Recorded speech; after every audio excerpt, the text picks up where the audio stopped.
Hello Gunners, welcome back to my VA video Nakstar, satu subtema di channel Veros yang khusus seputar Arsenal. Oke, kali ini aku pengen sharing seputar ya review pertandingannya Arsenal semalam, sebuah pertandingan yang for me maybe the best kali ya, the best pertandingan match di IPL khususnya yang pernah dilakoni Arsenal, bahkan mungkin dari seluruh kompetisi pada musim ini ya 2022-2023.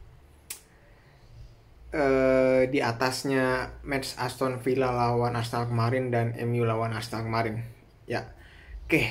Kenapa aku bilang sangat dramatis dan sangat best for me pribadi? Ini gue jelasin. Ya, mungkin kalian bakal banyak dengar dari berbagai pandit ya kalau yang lebih banyak disinggung soal pertandingan semalam Arsenal lawan Bournemouth ya, yang 3-2 itu adalah soal mental. Yes, I agree. Cuman yang pengen aku highlight adalah bagaimana cadangannya Arsenal ini bisa memberikan impact gitu, bisa memberikan impact kepada squad utama yang sangat udah kelelahan, bingung mau ngapain di detik terakhir. Itu something yang yang agak jarang banget kita lihat dan beberapa tahun terakhir ya.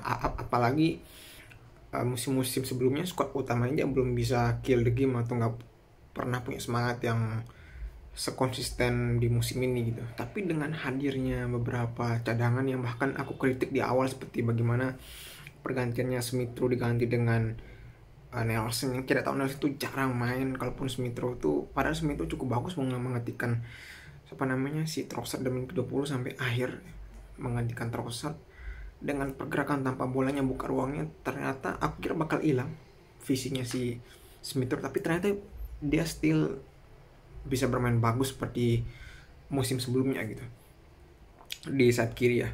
Dan bagaimana Nelson ternyata tidak sia-sia dia memberikan assist ke Ben White, sama assist di menit 80-an, sama gol di menit terakhir yang anjir dah. Itu tambahan waktunya itu udah 6 menit, tapi ada sedikit tambahan waktu gara-gara salah satu pemain Bournemouth yang kesakitan, terus akhirnya nambah sampai menit ke 97. Tapi akhirnya di menit terakhir itulah dia bisa ngegolin. Benar-benar kalian lihat, asli itu satu stadion di musim ini, mungkin kapan ya kalian lihat satu stadion itu sampai satu stadion itu bisa sampai bersorak kegirangan sampai disorot kamera loh, padahal itu masih belum kelar, permainannya belum kelar, kasarnya permainannya belum selesai, tapi selebrasinya tuh sampai disorot kamera. Bahkan sampai para pemain di bench, staff di bench tuh ikut ke lapangan loh. Itu pada belum kelar permainan, tapi sampai segitunya tuh something yang jarang banget kalian lihat. Bahkan Aston Villa pun yang 4-2 ya, itu ya dia hebohnya sampai di benchnya, tapi nggak sampai pergi ke tengah lapangan. Tapi ini sampai ke tengah lapangan, saking anjir gila sih.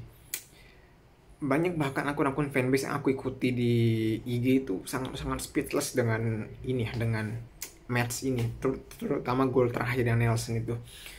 Oke, balik lagi ke yang lain. Kalau misalkan aku ngelihat itu bagaimana juga Arsenal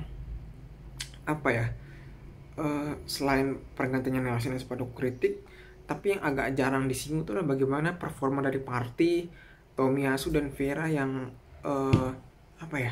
yang agak nurun ya, kurang bisa memberikan impact. Dan bagaimana kalian lihat kombinasinya si Xhaka sama Vieira dengan di kiri dengan Dzeko dan Martinelli atau ya itu kurang ya, asli agak kurang gitu formasinya kombinasinya kurang. Dan bagaimana Partey defense juga jelek, Tomiyasu juga aku agak gimana, kayaknya nih instruksi ya, bagaimana Tomiyasu terlalu masuk ke dalam yang ngebuat akhirnya Saka itu agak jarang dapat backup di sisi kanan, cuma dibantu sama Odegaard. Oke. Itu dari yang kurangnya. Terus yang lebihnya, selain daripada tadi pergantian pemain yang cukup bagus dari Nelson tuh, dan juga bagaimana semangatnya para pemain cadangan tuh, bagaimana kalian bisa lihat itu adalah si Martinelli kan biasanya kalau Trossard masih ada dia sering ganti bergantian dengan Martinelli ya, dengan Trossard.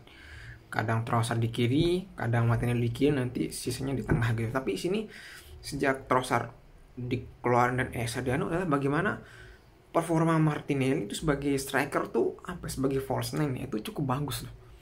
Dia lebih sering turun ke bawah, terus kalaupun megang bola ketika transisi atau counter attack lah, transisi dari pertahanan ke menyerang, itu dia lebih punya visi daripada si Nketiah kalau megang bola itu pasti ada delaynya, pasti ada selalu ada delaynya, kalau nggak hilang bola susah megang bola dan ya agak lambat menjadi transisinya. Tapi dengan Martinelli di striker itu dia lebih bisa megang bola, mungkin karena pengalamannya sebagai sayap yang lebih sering megang bola, dan juga bagaimana dia turun ke bawah dan ngasih dan mungkin bagaimana dribblingnya di sisi tengah sebagai striker itu cukup bagus gitu loh. Itu yang sesuatu yang tidak dimiliki Nketiah gitu. Walaupun Trossard pun agak pergi, aku kira bakal performanya Martinelli bakal kurang, ternyata dia cukup berkontribusi loh sebagai striker gitu. Asli keren deh. Apalagi yang pengen di highlight tuh ya mungkin hampir semua pemain selain yang aku sebutin tadi tuh, Martinelli sama Neymar tuh hampir semuanya bagus semua sih mainnya sih. Ya kecuali mungkin Partey, Vieira sama Tomiyasu aja yang nggak kurang ya. Yang di awal juga aku kira ini easy win kayak kebanyakan orang Arsenal, karena ini Bournemouth aja kemarin di Libas ini 4-0 dan gol-golnya juga pas pula di highlight yang 3 menitan itu cuman skip dari permainannya Bournemouth yang agak lebih ke depan sehingga bisa dimanfaatkan ruang di belakang backnya mereka oleh City gitu. Tapi di sini dia benar-benar terlalu bermain parkir bis, kayaknya dia belajar ya si Bournemouth dari pertandingan lawan City gitu, dengan lebih bertahan banget, parkir tank, bahkan kalau parkir gedung pun atau parkir kapal selam silahkan, untuk sebagai bentuk emosi gitu ya terhadap permainannya mereka yang terlalu parkir bus banget. Tapi bagaimana Arsenal tetap tidak menyerah, berhati-hati membangun kombinasi sampai akhir itu yang bener kayak asli keren sih, asli keren. Terlepas memang beberapa keputusan wasit terkait 3 kali handball yang agak aneh menurutku, asli aneh sih. Walaupun beberapa handball tuh aku sih setuju nggak handball karena emang si beberapa pemain yang bermain udah berusaha tidak handball, tapi cuma ada beberapa juga kasus handball yang hasilnya tuh like handball, cuman karena pemain bermain tidak berusaha buat melindungi dirinya dari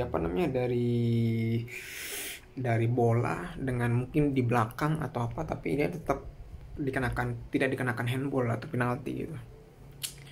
Ya sih itu menurutku lah tuh kalaupun sebelum malam ini Arsenal cuma seri ya, dia nggak usah ada seri kalah ya 2-1 aja, asli aku kayak tetap lapang dada sih, kayak you are good although your result is not good gitu, karena prosesnya lu udah bagus tapi emang luck lu aja yang nggak dapat gitu. Kalian lihat aja 30 banding 4 shot ya, itu gila sih asli. What I can say more about this asli dah. Ya itu aja dari aku, see you in the next video ya. Salam invisible di Lisbon besok di Europa League.